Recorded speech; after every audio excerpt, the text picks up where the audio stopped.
마태복음 16장 이 내용은 바로 예수님의 공생의 사역의 큰 전환점이다 라는 사실을 우리가 배경으로 두고, 이제 예수님께서 한 걸음 한 걸음 이제 십자가를 이렇게 감당하기 위한 그 걸음이 이루어져요. 그래서 종교 지도자들은 이제 예수님을 아주 대적하게 되어지는 그런 상황이 되어지고, 그리고 예수님께서는 이제 약 한 1년여 남짓 바로 십자가의 사건을 두고 그 시선이 무리가 아니라 제자에게 관심을 쏟게 되는 내용이 마태복음 16장부터 이루어져요.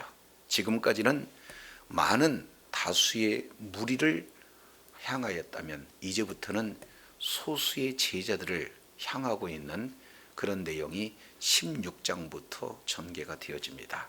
그래서 우리가 1절부터 4절까지 이 내용을 통해서 살펴보면 여전히 이 바리새인 그리고 사두개인이라고 하는 종교 지도자들이 예수님을 믿는 믿음보다는 오히려 예수님을 시험하려, 어떻게든지 넘어뜨리려 하려는 그런 어떤 내용들이 소개가 되고 있죠. 그래서 그들은 표적을 보고 믿으려고 하지 않고 많은 표적을 보여줘도 오히려 믿지 않는 그들의 완악함, 이 내용이 바로 예수님으로 하여금 더 이상 보여줄 표적은 요나의 표적밖에 없다, 이렇게 우리 주님께서 지금 말씀하고 있는 내용이에요. 그래서 요나의 표적은 곧 예수 그리스도의 십자가와 그리고 부활에 대한 내용들을 우리 주님께서 말씀을 하고 계시는 거죠. 그러면서 16장 4절 내용을 보니까 그들을 떠나 가시니라, 이렇게 말씀을 하고 있어요. 그러니까 하나님의 말씀을 대적하는 그들과 하나님께서는 함께 하시지 않고 그 자리를 떠났어요. 그러면 떠나서 가는 장면이 오늘 16장 5절이죠. 제자들이 건너편으로 갈새 그랬습니다. 여기서 건너편으로 갔다는 것은 갈릴리 호수 건너편입니다. 이 지역은 어디냐? 이방 지역이에요. 그렇기 때문에 이제 바리새인 서기관들이 이제 함께 할 수 없는 그런 이방 지역으로 예수님께서 예수님의 제자들과 함께 떠나게 되어지는 것을 봅니다. 자, 그랬을 때 제자들이 한 가지 뒤늦게 깨달은 그런 내용이 있는데, 5절 하반절 떡 가져가기를 뭐했다? 잊었다, 이렇게 말씀을 하고 있어요. 자, 그러면은 제자들이 떡을 가져와야 됐는데 미처 예수님께서 갑작스런 이동을 통해서 떡을 준비하지 못했다, 이 내용이 지금 제자들이 가지고 있는 생각에 가득 이렇게 자리 잡은 그런 생각이 되어져요. 자, 그런데 그런 생각 속에 있는 예수님의 제자들을 향해서 예수님께서는 뭐라고 말씀하십니까? 6절 내용을 보니까 예수께서 이르시되 삼가 바리새인과 사두개인들의 누룩을 주의하라, 우리 주님이 말씀을 하고 있어요. 그래서 예수님께서는 줄곧 뭔만을 생각하고 있느냐? 사두개인, 바리새인, 이들에 대한 생각으로 충만해서 이제 예수님께서 제자들에게 바로 메시아가 가야 할 길, 그리고 제자들이 가야 할 길 가운데 바로 신앙의 저해 요소가 있는 그 두 가지 내용이 바로 이 사두개인의 누룩, 바리새인의 누룩, 이 두 가지 내용을 꼭 이렇게 없애야 된다, 여기에 영향받아서는 안 된다, 이 생각으로 가득 차 있는 거예요. 그래서 그를 따르는 제자들을 향해서 바리새인의 누룩 그리고 사두개인의 누룩을 뭐해라? 주의해라, 지금 이렇게 말씀하고 있어요. 이게 원문 내용으로 보면은 주의해라 하는 그 내용은, 자, 이제는 철저하게 그 마음을 향해 있어야 된다, 이렇게 말씀을 하고 있어요. 그러니까 단순하게 피하는 내용이 아니라 마음을 향해서, 마음을 집중해서 주님의 가는 그 길, 제자들이 가는 그 길에 우리를 넘어뜨릴 수 있는 두 가지의 핵심 내용, 이것은 절대적으로 우리 주님께서 이렇게 해서는 안 된다 하는 그 내용 두 가지를 예수님께서 지금 말씀을 하고 계세요.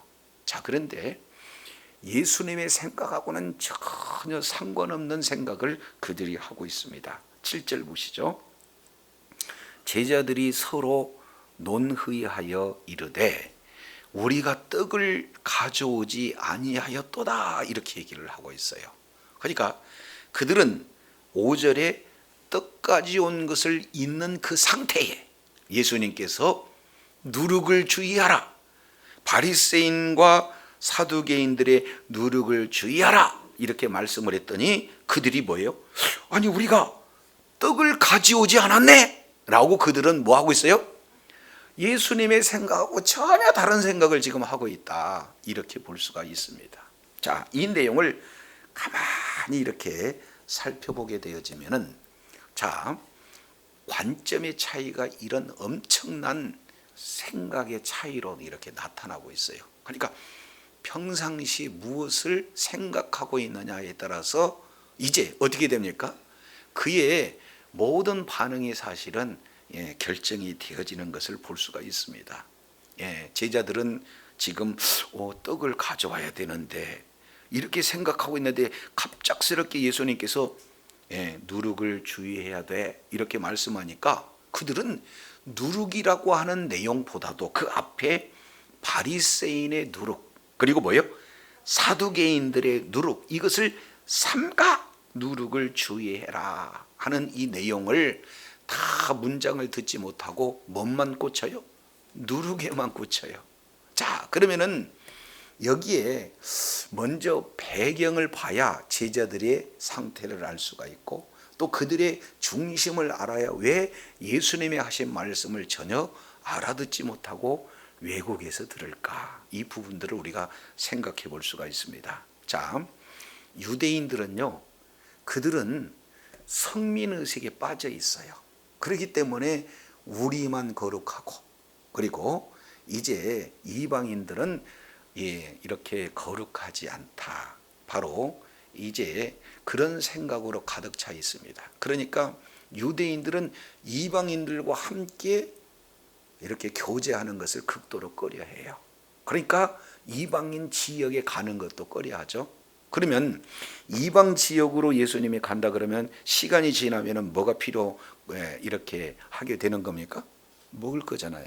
그러니까 이방 지역으로 가면은 거기서 현지 조달할 수가 없기 때문에 바리바리 싸들고 이방 지역으로 가게 되는데, 하필이면 예수님께서 준비하기도 전에 이방 지역으로 가니까 그들의 생각은 우리는 거룩하고 이방인은 거룩하지 않는 그런 어떤 부정한 사람들이 있는 그곳으로 가니 우리가 떡을 가져가야 되는데, 이런 생각으로 줄곧 가득 탁 차고 있는 그 상황에서 누룩을 주의해라. 그러니까 이 누룩은 그들의 주식입니다, 사실은. 왜 그러냐면 떡을 그냥 먹을 때 그냥 떡을 먹는 게 아니라 그 속에다가 누룩이 있는 그런 떡을 먹게 되어지는 거죠.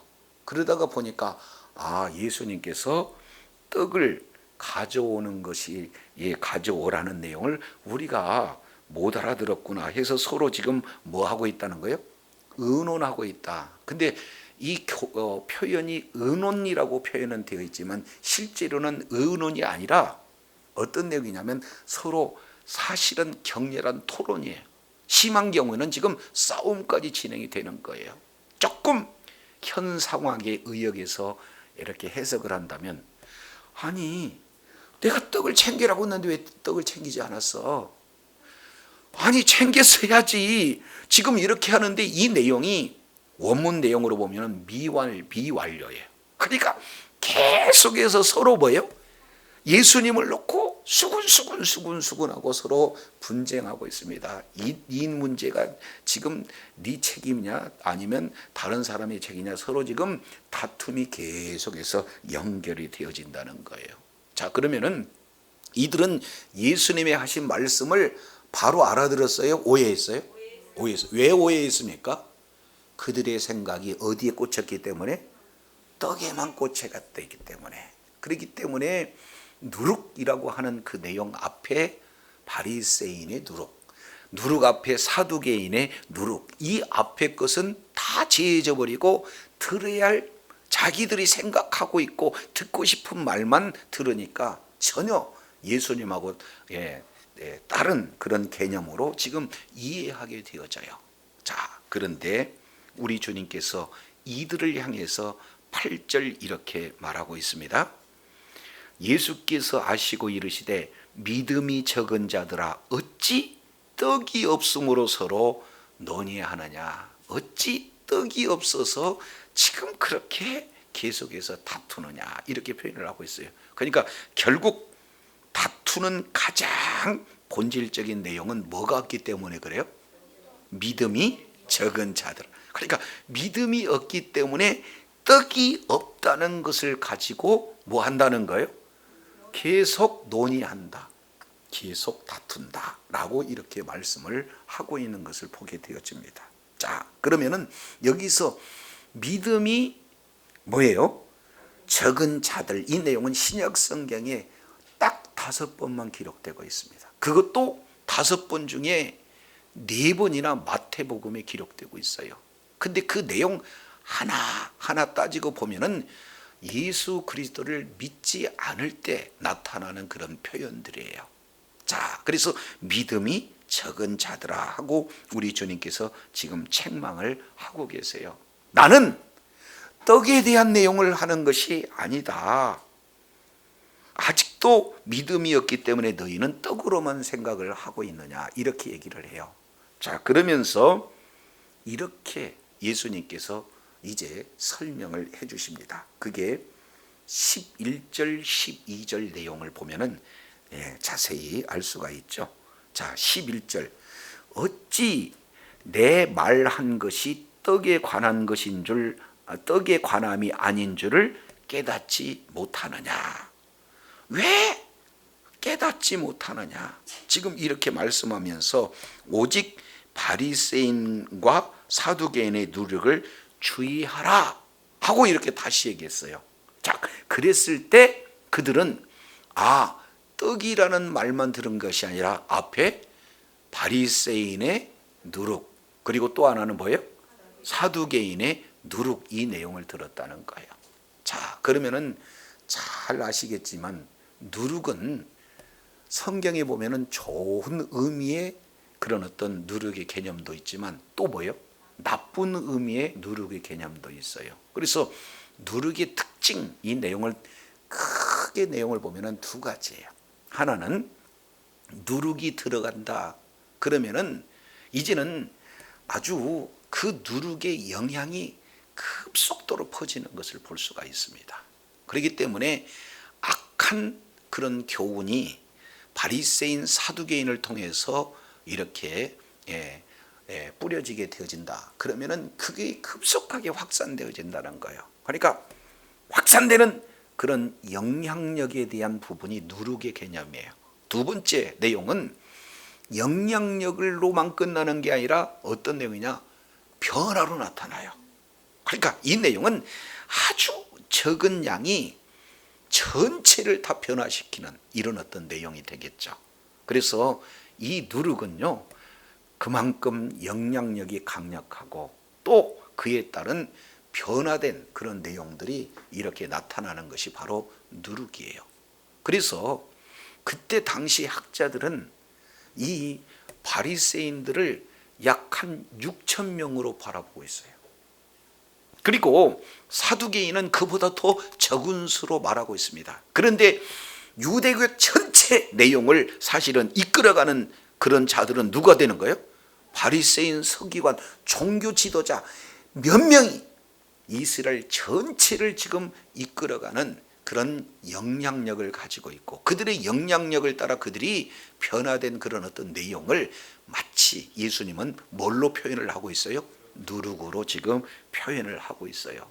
그러니 내가 바리새인과 서기관들의 누룩을 주의한다. 그 얘기는 마음이 전적으로 이 주의해야 된다는 이 부분에 가득 차야 된다. 그 마음이 그쪽을 향해 있어야 된다라고 강력하게 얘기했는데 제자들은 그 누룩이라는 내용을 그대로 생각을 가지고 있으니까 떡으로만 오해하게 되어지는 걸 볼 수가 있어요. 그래서 우리 주님은 그들을 바로 잡아가지고 떡이 아니라 바리새인들의 누룩이요 서기관들의 누룩이다. 지금 이렇게 말씀을 하고 있는 거예요. 다시 한번 아직도 깨닫지 못하느냐 하면서 말씀을 하니까 최종적인 결과 12절 보시죠. 그제서야 제자들이 떡의 누룩이 아니요 바리새인과 사두개인들의 뭐를? 교훈. 그러니까 누룩을 뭘로 알아들었어요? 교훈. 그러니까 예수님의 의도를 이제는 제대로 알아서 눈에 보이는 떡이 아니라 바로 눈에 보이지 않는 교훈이다. 그들이 드디어 깨달았다. 지금 이렇게 말씀을 하고 있는 것을 보게 되어집니다. 자, 그렇다면 여기에서 살펴볼 수 있는 그런 내용은 누룩을 이제 떡으로 오해했던 그들을 향해서 예수님께서는 그 떡이 아니라 교훈이다. 이것을 재차 강조함으로 깨달았는데 그러면은 바리새인과 서기관들의 누룩은 도대체 뭘까요? 이것을 우리가 바로 알아야 이제는 예수님이 누구신가 그리고 그 메시아가 걸어가는 길이 무엇이고 그리고 예수님의 그 길을 걷고자 하는 제자들이 걸어야 할 길, 그 중에서도 가장 중요한 핵심 두 개의 가치, 이것을 주의할 수가 있지 않겠습니까? 자, 그렇다면은 이 바리새인의 누룩이라고 하는 그 내용은 과연 무엇인가? 자, 우리 마태복음 6장 이 내용을 잠깐 한번 살펴보도록 하겠습니다. 자, 마태복음 6장 내용을 보면은 자, 여기에 유대인들이 나는 경건하다라는 그런 세 가지의 그런 어떤 모습이 나타나는데 첫 번째는 구제하는 것, 두 번째는 기도하는 것, 세 번째는 금식하는 것. 이 내용 세 개가 사실은 경건의 3대 요소가 되어져요. 자, 그런데 이 세 가지를 6장 1절에 이렇게 얘기해요. 사람에게 보이려고, 다시 읽습니다. 사람에게 보이려고 그들 앞에서 너희의 의를 행하지 않도록 주의해라. 여기서 이렇게 시작이 되어져요. 그러면서 12절도 보죠. 자, 그러므로 구제할 때 외식하는 자가 사람에게 영광을 얻으려고, 누구에게 영광을 얻으려고? 사람에게 영광을 얻으려고 회당과 거리에서 하는 것 같이 너희 앞에 나팔을 불지 말라. 이렇게 했어요. 여기서 사람에게 영광을 받는다라는 이런 어떤 내용 머릿속에 기억하시고 16절 보겠습니다. 자, 이번에는 구제가 아닌 금식이에요. 16절 금식할 때 너희의 외식하는 자들과 같이 뭐 하지 말라? 슬픈 기색을 내지 말라. 그들은 금식하는 것을 누구에게 보이려고? 사람에게 보이려고. 그러니까 두 가지의 공통점이 있죠. 하나는 외식이라고 하는 단어, 또 하나는 그 외식의 목적이 뭡니까? 사람에게 보이려고 한다는 것. 자, 세 번째 내용을 보면은 이제는 기도예요. 기도 6장 5절 내용을 보니까 또 너희가 기도할 때 외식하는 자와 같이 되지 말라. 그들은 누구에게 보이려고? 사람에게. 그러니까 세 가지 내용의 공통점은 바로 그들의 그 목적은 뭐냐? 사람에게 보이려고 내가 얼마나 의로운가를. 그래서 의롭게 보이기 위해서 구제도 하고 의롭게 보이기 위해서 기도도 하고 의롭게 보이기 위해서 금식도 한다. 그니 하나님께 보이려고 하는 것이 아니라 사람에게 보이려고 하는 그런 위선, 외식적인 이런 어떤 내용을 바리새인들이 진행을 한다라는 사실을 살펴볼 수가 있어요. 그게 23장에 직접적으로 책망을 받게 되는 겁니다. 자, 마태복음 23장 잠깐 살펴보도록 하시죠. 23장 2절입니다. 서기관들과 바리새인들이 모세의 자리에 앉았으니 그러므로 무엇이든지 저의 말하는 바는 행하고 지키되 저들의 행위를 본받지는 말라. 말은 아주 그냥 청산유수예요. 말은 그냥 하나님의 말씀만 전하는 거예요. 근데 행동은 전혀 아니다는 거예요. 그래서 예수님께서는 그들의 말은 본받지만 행동은 본받지 말아라. 왜냐하면 그들은 말만 하고 행하지 않기 때문이다. 이렇게 말씀하면서 4절이에요. 무거운 짐을 묶어 사람의 어깨에 지우되 자기는 이것을 한 손가락도 움직이지 아니하려며 5절입니다. 자, 여기서 이제 구체적으로 표현돼요. 저의 모든 행위를 누구에게 보이고자? 그렇습니다. 사람에게 보이고자 하여 곧 그 차는 경문을 뭐하게 한다? 넓게 하고 그의 옷수를 뭐예요? 길게 하고. 이 내용은 내가 얼마나 경건한지를 외적으로 지금 과시하고 있는 거예요. 나는 너희들과 달라다. 나는 이렇게 말씀대로 살려고 경문. 또 하나는 옷술. 이것은 이미 우리가 살펴본 그런 내용이기 때문에 넘어가겠습니다. 그래서 그들은 이제 어떻게든지 말씀대로 사는 두 가지 내용을 넓게 하기도 하고 또 하나는 길게 하기도 한다 하는 것을 보게 됩니다. 이게 첫 번째, 외적으로 나는 경건한 삶이다 라고 과시하는 내용이 되어져요. 두 번째, 6절 잔치의 상석과 그 다음에 뭐요?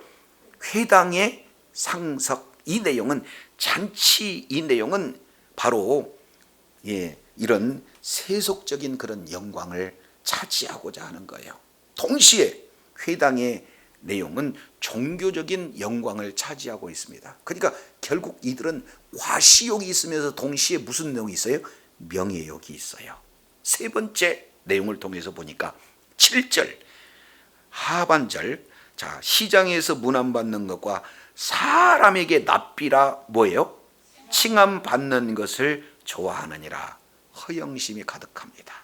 그래서 과시욕, 명예욕, 허영심, 이 내용이 결국에는 사람에게 보이기 위한 이런 세 가지의 모습들을 우리가 촘촘히 이렇게 살펴볼 수 있게 되어집니다. 자, 그렇다면 정리, 바로 이 바리새인들은 어떻게든지 말씀대로 살려고 구별된 삶을 살되 목적이 하나님께 보이는 목적이 아니라 누구에게 보이는 목적이에요?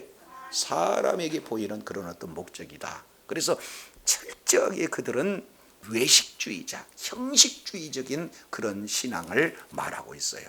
바로 이것은 어디로부터 나오냐? 가장 큰 뿌리가 율법주의로부터 나와요. 그래서 율법주의에 근거한 형식주의, 이 내용이 바리새인의 누룩이다 이렇게 말씀을 하고 있어요. 오늘날 우리는 바리새인만 이런 율법주의에 근거한 외식적인 신앙, 형식적인 생활일까요? 아니잖아요. 나는 주의를 안 빠졌다. 나는 늘 성경을 가까이 한다. 그리고 말씀대로 살려고 기도한다. 그런 어떤 내용이 바로 많은 사람들에게 보여주기 위한 내용이라면 우리도 똑같은 뭐예요? 바리새인의 자리가 있습니다. 자, 그러나 이제 하나님께서 은혜를 주시지 아니하고는 말씀을 가까이 할 수도 없고 깨달을 수도 없고, 그리고 그 말씀을 붙들고 기도해도 응답할 수가 없으니 전적으로 주님을 의지하는, 사람을 보이려고 하는 것이 아니라 하나님께 보이고자 하는 그런 그 삶이 바로 경건의 모습이 되어진 줄로 믿습니다. 자, 그래서 첫 번째 바리새인의 누룩은 바로 율법주의요 형식주의다. 이것을 우리가 정리해 볼 수가 있어요. 두 번째 내용은 사두개인의 누룩이에요. 자, 그 사두개인의 누룩, 우리 한 군데 한번 찾아보도록 하겠습니다. 사도행전 23장 이 내용을 보면은 바울이 사두개인하고 바리새인이 도무지 하나가 될 수가 없는데 어떻게든지 하나가 되는 거예요. 그런데 거기에서 둘을 이제 평상시 그들의 관계로 되돌리게 하는 용어를 하나 딱 써요. 그게 뭐냐면 부활이죠. 자, 23장 6절, 바울이 한 부분은 사두개인, 그리고 한 부분은 바리새인. 좀 더 얘기해서 본다면은 모세 오경에 집중하는 바리새인, 그리고 전통에 집중하는 사두개인. 다른 식으로 표현한다면 친 로마의 사두개인, 그리고 반 로마의 바리새인. 요 내용을 정확하게 사도 바울이 깨뜨리고 있어요. 그러니까 하나 되겠어요? 늘 앙숙이겠어요? 늘 앙숙이다 그 말이죠. 그래서 이렇게 공회에서 외쳐요. 그걸 알고, 여러분 형제들아, 나는 바리새인이다. 그리고 바리새인의 아들이다. 우리 아버지도 바리새인이고 나도 바리새인이다. 그러면은 지금 앞에 있는 바리새인들은 편이 될 수 있겠죠. 자, 그런데 여기서 한 가지를 딱 건드려요. 내용이 뭡니까? 죽은 자의 소망. 다시 뭐예요? 죽은 자의 소망은 곧 부활이다. 그러니까 내가 왜 시험 맞는 줄 아느냐? 우리 바리새인의 신학인 부활 때문에 신앙을 받는다라고 얘기하니까 둘이 하나가 돼서 바울을 잡아다가 이렇게 정죄하려고 했는데 그 하나 될 수 없는 사이가 뭐예요? 틈이 벌어져요. 이유는 7절입니다. 자, 그렇게 말한즉 바리새인과 사두개인 사이에 뭐가 생겼어요? 평상시로 돌아가는 거예요. 자, 그러다가 보니까 신학적인 논쟁이 지금 이렇게 이루어지게 되는 거죠. 그래서 예수 믿는 사람을 죽이려고는 하나가 됐는데 정작 부활이라는 내용을 딱 꺼내드니까 하나가 될 수가 없어요. 신학이 다르니까, 정치적인 견해가 다르니까, 그의 신앙 상태가 완전히 다르니까. 그래서 왜 그러냐면 8절에 이렇게 표현합니다. 이는 사두개인은 뭐도 없다? 부활도 없고 천사도 없고 영도 없다. 그런데 바리새인은 뭐예요? 다 있다. 부활도 있고 천사도 있고 영도 있고. 그러니까 서로가 맞아야 맞아요. 신학이 맞지 않습니다. 자, 이 내용을 통해서 보면 사두개파라고 하는 것은, 사두개라고 하는 이 내용의 그 원어적 의미는 어디서 오냐면 의로움에서 와요. 사독 그러면은 의롭다. 근데 이 의로움의 내용이 하나님으로부터 의로움을 인정받는 게 아니라 시간이 지나면서 어떻게 돼요? 그 의로움은요, 이 세상의 관점이 다 있습니다. 한마디로 세속주의죠. 그러니까 친로마 정책을 이제 펴면서 어떻게든지 그들과 아부하고 그들과 그 정책에 편승해서 살기 때문에 이 세상에서 성공이 의로운 거고, 이 세상에서의 그런 명망이 의로운 거고, 이 세상에서의 물질 갖는 것이 의로운 거예요. 그러니까 죽으면 끝이고, 왜? 심판도 없어요. 영도 없어요. 부활도 없어요. 그러니까 이 세상에서 모든 것을 다 이렇게 잘 사는 이 내용이 그들의 신학이 되어진다라는 거예요. 그러니까 외적으로는 전통을 얘기하고 하나님을 얘기한다 할지라도 그들은 뭐예요? 내세가 없습니다. 그러니까 현 생활만 가지고 있는 내용이에요. 그러니까 이 사두개인의 누룩은 철저하게 무슨 주의다? 세속주의다. 그러니까 하나님 나라의 비전하고는 관계없어요. 이 땅, 이 세상의 비전이 그들의 비전 전체를 바로 사두개인의 누룩 이렇게 표현을 하고 있는 거예요. 그러니까 모든 생각하는 이 내용 하나하나가 세속, 바로 모든 것이 세상에 속한, 그리고 세상의 가치가, 세상의 명예가, 세상의 성공이 그들을 이끌어가는 하나의 누룩을 이렇게 말씀을 하고 있는 것을 보게 되어집니다. 그러니까 철저하게 뭐예요? 내세예요? 현세주의예요? 현세주의. 지금 잘 먹고 잘 살면, 지금 행복하면 그 자체가 의롭다, 이렇게 생각했던 자들이 바로 사두개인입니다. 자, 그러면 예수님이 이제 가는 그 길에 예수님과 똑같은 길을 가고자 하는 제자들을 이렇게 훈련함에 있어 신앙에서 좀먹는 두 가지 내용은 어떤 내용입니까? 누룩이 문제예요. 그 누룩은 작은 양이지만 강력합니다.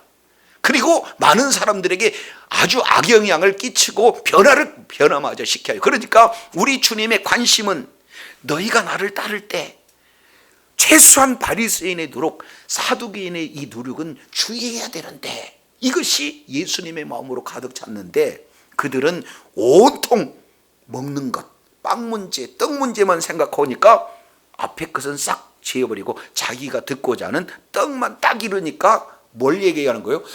예수님께서 가져오라고 그랬는데 왜 안 가져왔냐고 지금 싸움하고 있는 이런 내용이 되어지는 거예요. 오늘 역시 마찬가지입니다.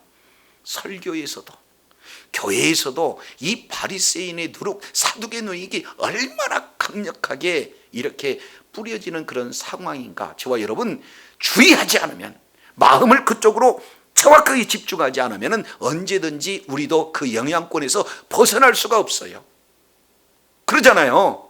그러니까 아니 우리 모든 가치 기준은 이 세상 세속주의에 있습니까? 하나님 나라의 비전에 있습니까?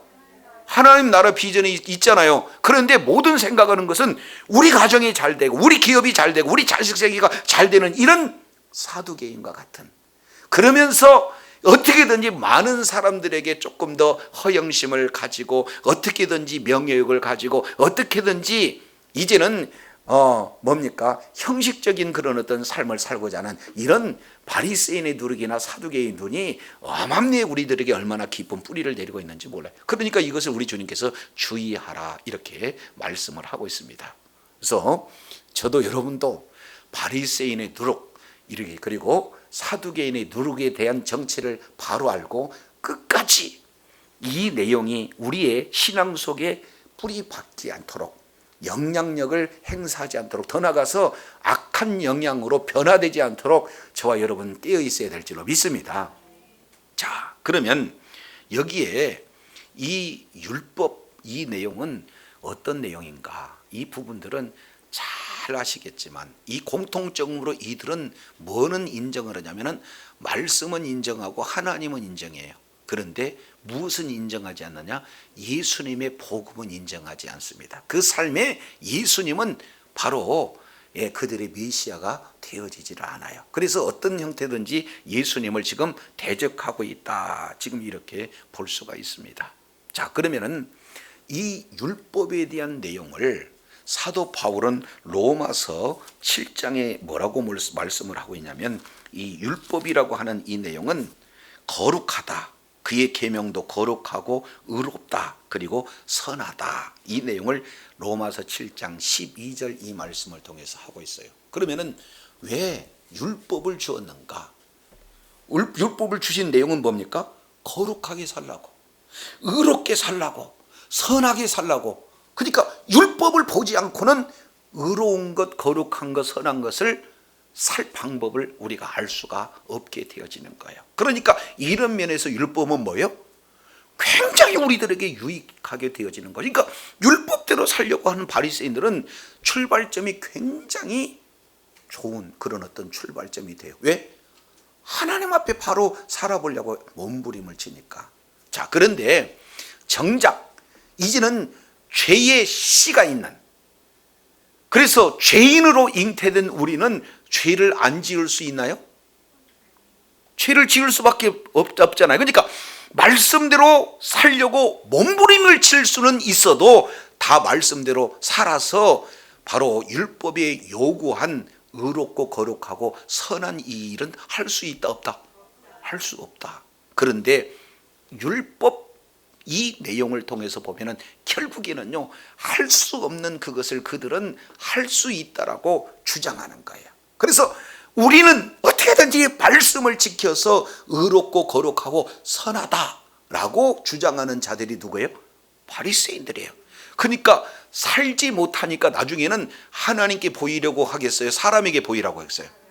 그렇습니다. 자, 그래서 결국에 율법을 주신 그 이유는 우리가 바른 대로 살기를 원하지만 살 수 없다라는 사실을 깨닫게 해주는 것이 율법이지, 율법을 다 지켜서 의로운 자가 있어요? 없어요? 없어요. 그러면은 아니 율법이 거룩하고 의롭고 선하다며요? 그렇습니다. 이제 잘 보면 알겠지만 이 내용을 고린도전서 10장 이 내용은 하나님의 말씀은 바로 본보기, 다른 말로 예전 성경의 표현으로 보면 거울 그래요. 자, 그러면 저와 여러분이 거울 앞에 딱 서게 되어지면은, 자, 우리의 일거수일투족이 거울을 통해서 다 비춰보기면은 다 나와요. 그렇지 않습니까? 그러면은, 자, 얼굴에 화장을 했는데 눈썹이 이렇게 삐뚤어졌는데, 삐뚤어지는 내용을 뭘 보면 알 수 있어요? 거울 보면 알 수가 있어요. 그러면은 어떻게 됩니까? 거울은 삐뚤어져 있는 것은 보여주기는 하지만 눈썹을 바로 그릴 수 있어요, 없어요? 없어요. 그러니까 이제 우리가 말씀에서 벗어난 상태는, 그리고 하나님의 말씀에 더 멀어진 상태는 보여주지만 바로 돌이킬 수는 없어요. 구원이 없다, 그 말이죠. 자, 그래서 두 번째 율법의 내용은 죄인인 상태로 이 죄 문제를 해결할 수 있는 유일한 분이 계시는데, 그분이 누구예요? 예수님이다. 그래서 로마서 3장 20절에 율법의 기능, 첫 번째, 죄를 깨닫게 하는 기능. 그리고 두 번째, 갈라디아서 3장 24절, 그리스도께로 인도하는 기능이 있어요. 그러니까 인도만 해줄 뿐, 진짜 구원자는 누가 되는 겁니까? 예수 그리스도예요. 그러니까 로마서 3장 20절 죄를 깨닫고 한 다음에 21절부터 23절까지 내용을 통해서 보면은 바로 이 율법 외에 한 의가 나타났으니 그 의는 뭐냐? 예수 그리스도를 믿음으로 말미암아 의롭다. 바로 예수 그리스도를 믿는 믿음이 의롭게 되어지는 줄로 믿습니다. 그래서 우리 주님은 이렇게 말씀해요. 지금 바리새인의 누룩, 이 내용은 율법주의라는 것. 그리고 뭐예요? 외식, 형식주의라는 거예요. 근데 율법주의 내용은 뭘 얘기합니까? 구원받을 수 없어요. 율법을 지켜가지고 지킬 사람이 하나도 없으니까. 그러면은 진짜 우리가 구원받는 것은 뭐예요? 예수 그리스도, 율법에서 가르치는 방향, 바로 예수 그리스도를 믿어 구원에 이르게 되는 줄로 믿습니다. 그것이 전적인 뭐예요? 하나님의 은혜예요. 그러니 내가 사람들에게 보이려고 하는 것보다도 하나님께서 나에게 이런 믿음도 주셨으니, 이런 환경도 주셨으니, 이런 건강도 주셨으니 내가 기도할 수 있고 구제할 수도 있고 금식할 수 있다 해서 하나님께 보이려고 하나님께 영광 돌리는 삶이야 진정한 경건의 출발점인 줄로 믿습니다. 그래서 이 바리새인의 누룩, 율법주의, 그리고 외식, 형식주의, 이 내용은 우리 앞으로 진행하는 모든 일에 반드시 주의할 첫 번째 내용이다 라는 것을 말씀하고 있고, 두 번째, 사두개인, 이 내용은 뭡니까? 하나님하고 관계없어요. 내세고 관계없어요. 죽으면 끝나는 거예요. 현재만 집중하는 거예요. 그래서 현재 잘 먹고 현재 잘 살고 현재 성공하고 현재 잘 되기만 하면 그만이다 하는 철저한 뭐예요? 내세주의. 바로 이 내용이 바로 사두개인의 누룩이다 라는 사실을 지금 말씀을 하고 있는 거예요. 자, 그러면은 여기에 오늘 본문에는 나와 있지는 않지만 한 가지 더 누룩이 소개가 되고 있는데, 그것은 헤롯의 누룩입니다. 우리 잠깐 마가복음 8장 이 내용을 한번 살펴보도록 하시죠. 8장 14절, 제자들이 떡 가져오기를 잊음에 배에 떡 한 개밖에 저희에게 없더라. 자, 15절, 예수께서 경계하여 이르시되 삼가 바리새인들의 누룩과, 이번에는 뭐라고 표현하고 있어요? 헤롯의 누룩. 그러니까 관점의 차이예요. 틀린 것이 아니라. 그래서 마태는 바리새인과 사두개인의 누룩이라고 얘기하고 있고, 마가는 바리새인과 헤롯의 누룩이다 이렇게 표현을 하고 있습니다. 그러면은 이 헤롯에 대한 이 내용은 이미 우리가 마태복음 내용을 통해서, 마가복음의 내용을 통해서 살펴봤죠. 이 내용은 잘 알고 있으니까 간단하게만 말씀을 드린다면, 자, 이제 헤롯이라고 하는 헤롯 안디바가 이제는 자기 동생 헤롯 빌립의 아내 헤로디아를 취합니다. 헤로디아 역시 마찬가지로 자기 남편을 버리고 이제는 그 형 헤롯 안디바에게 시집 가게 되어지는 거죠. 그러니까 남편을 버리고 아내를 버리고 이제 사실은 음행하는 그 길을 가게 되어지는 거예요. 그러니 세례요한이 가만히 둘 수가 없지 않습니까? 그래서 그들의 죄악을 지적하고 있는 거예요. 그래서 그 죄악을 지적했다 해서 옥에다 갇히게 되어지는데, 자, 이제 탄생일이 됐어요. 그랬을 때 헤로디아의 딸이 헤롯 왕에게 이제 잘 보이게 되어져서 소원을 말하라 했을 때 누구 말을 듣게 되는 겁니까? 이제 엄마가 가르쳐주는 그런 그 계략대로 누구의 세례 요한의 머리를 이렇게 요구하고 있는 그런 과정이 소개가 되고 있습니다. 자, 그런 내용 속이 어떤 부분이죠? 자, 이제 목을 가지고 오는데 거기서 중요한 것은 세례 요한이 하나님의 사람이다, 선지자다라는 사실을 알고 두려워했던 바로 이 헤롯 왕이 사람의 말에 약속했다는 것 때문에, 그리고 주변에 많은 자기의 신하들이 있다는 것 때문에, 체면 때문에 말씀을 버리고 사람의 요구를 그대로 받아들인 것. 이건 한마디로 인본주의의 극치입니다.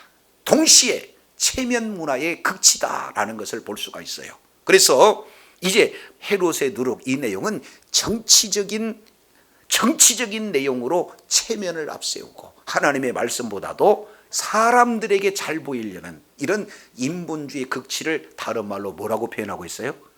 헤롯의 누룩, 이것을 조심하라, 이렇게 표현을 하고 있습니다. 그러면은 자, 예수님이 누구신지 알고 예수님의 길을 가는 그런 내용에서 우리의 신앙 내용을 완전히 좀먹게 하는 그런 내용은 크게 세 가지로 이렇게 압축해 볼 수가 있죠. 하나는 율법주의, 다른 말로 외식주의를 얘기하는 거고, 또 하나는 철저하게 세속주의, 다른 내용으로 보면은 어떻게 되면 현세주의를 지금 말하고 있고, 그리고 조금 더 추가적으로 말씀을 드린다면 완전히 인본주의적 그런 아주 체면 문화, 정치에 이끌리는 그런 어떤 체면 문화, 이 내용이 우리가 걸어가는데 신앙을 좀먹게 하는, 저해하는 그런 어떤 요소다라는 사실을 우리 주님이 정확하게 말씀을 하고 있어요.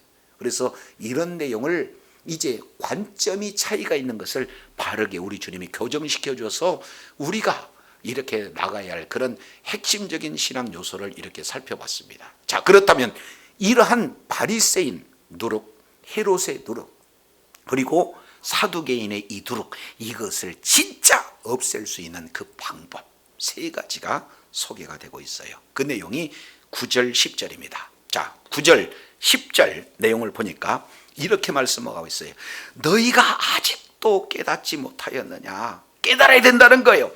떡 5개로 5,000명을 먹이고 주운 것이 몇 바구니며 떡 7개로 4,000명을 먹이고 주운 것이 몇 광주인지를 뭐하지 못하느냐? 깨닫지 못하느냐? 기억하지 못하느냐? 그러니까 기억하지 못한다면, 깨닫고 기억하지 못한다면 누룩에 의해서 변화가 되어버린다. 영향을 받아 변화가 된다는 거예요. 그런데 깨닫고 기억한다면 그것을 능히 뭐 한다는 겁니까? 극복할 수 있다라고 이렇게 말씀하고 있습니다. 그러면 첫 번째 깨닫는 내용은 뭐니에요? 예수님이 누굽니까? 요한복음 6장을 보니까 하늘로서 내려온 참떡이 예수님이에요. 그러니까 참떡이 되신 예수님과 함께 그분이 살아계시고 그분이 동행하시고 그분께서 역사하시면은 떡 문제 해결됩니까? 되지 않습니까? 해결됩니다. 그런데 그 예수님을 바르게 깨닫지 못했다라고 한다면 언제든지 우리는 바리새인, 사두개인, 그리고 헤롯의 누룩에 영향을 받고 그들의 요구대로 변화가 되어질 수밖에 없어요. 그런데 예수님께서 오늘 또 참떡으로 우리 가운데 계시고 우리 안에 계시고 그분은 오늘 또 여전히 살아계셔서 우리의 필요를 채워주신 분이다는 확실한 믿음을 가졌다면 환경이 비록 딱 한계가 있다 할지라도 절대 걱정하지 않습니다. 믿습니까? 예수님이 누군지 먼저 깨달아야 될 줄로 믿습니다. 두 번째, 예수님이 하시는 일이에요. 그 내용은 크게 세 가지입니다. 내용을 보니까 여기에 보니까 떡 5개로 5,000명을 먹이고 주운 것이 몇 바구니며 그랬습니다. 첫 번째 내용은 내가 비록 연약하고 내가 비록 부족하다 할지라도 떡 5개, 물고기 2, 이 내용, 내가 가지는 달란트를 누구에게 옮겨놓으면, 예수님의 손에 옮겨놓으면 예수님께서는 그걸 가지고 하나님께 축사하시고 이제 떼어줄 때마다 계속해서 끊이지 않는 은혜가 쏟아지게 된 줄로 믿습니다. 그러니까 예수님은 어떤 일을 하고 계세요?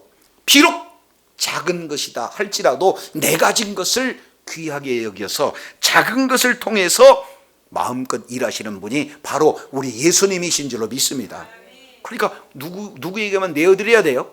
그렇습니다. 예수님이 생명의 떡이 되시고, 예수님은 언제든지 우리와 동행하시고, 예수님은 언제든지 우리의 믿음을 통해서 일하실 수 있는 그런 믿음을 가졌다면 내 작은 것이라도 주님 앞에 내어드릴 때 그것을 우리 주님께서는 도구 삼아서 큰 일을 하시는 분이 바로 주님이신 줄로 믿습니다.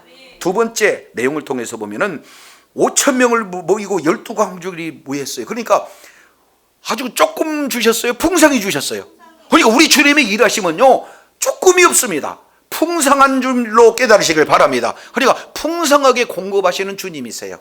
이 땅에 오시는 내용이 뭐냐면 우리들에게 구원을 주시고 또 뭐예요? 풍성케 하려 함이라. 이것이 요한복음 10장 10절에 있는 말씀 아니겠어요?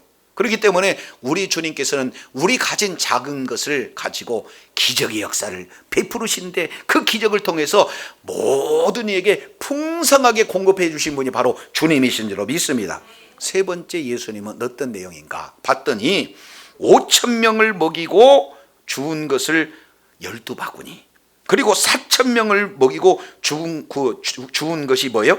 7광주래요. 그러니까 바구니하고 광주리는 이미 차이가 있다 말했습니다. 원어적인 내용으로. 그러니까 여기서 바구니다라고 하는 것은 우리가 갑작스럽게 외출할 때 아주 귀중품만 이렇게 가지고 있는 그런 어떤 휴대용 용기예요. 그러니까 사실은 바구니는 작죠. 그런데 여기에 나타나고 있는 광주리는요 집집마다 뭔가를 풍성하게 저장할 수 있는 그런 광주리이기 때문에 커요.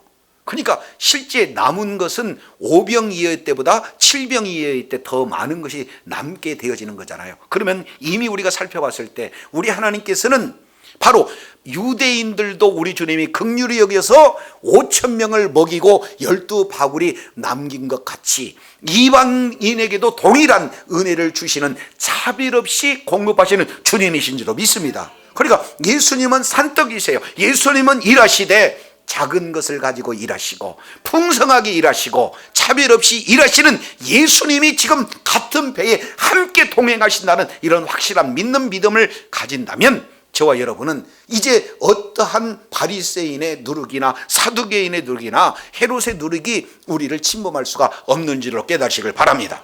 주님 오시는 그날까지 이제는 무리가 아니라 바로 예수님의 제자로서 예수님의 그 길을 감당하고자 할 때에 하나님의 이제 동행하심 속에서 예수가 누구시고 예수님이 하시는 일을 정확하게 깨달아서 누룩의 영향이 아닌 진리의 말씀 복음에 접촉돼서 그 말씀의 생명력으로 날마다 있는 그곳에서 하나님의 일하심이 나타나기를 원합니다. 풍성함으로 나타나기를 원합니다. 차별없이 나타나기를 원합니다. 이런 하나님의 놀라운 일하심을 경험하고 하나님께 영광 돌리는 주의 사랑하는 자녀들이 다 되시기를 예수 이름으로 축원합니다. 기도하겠습니다.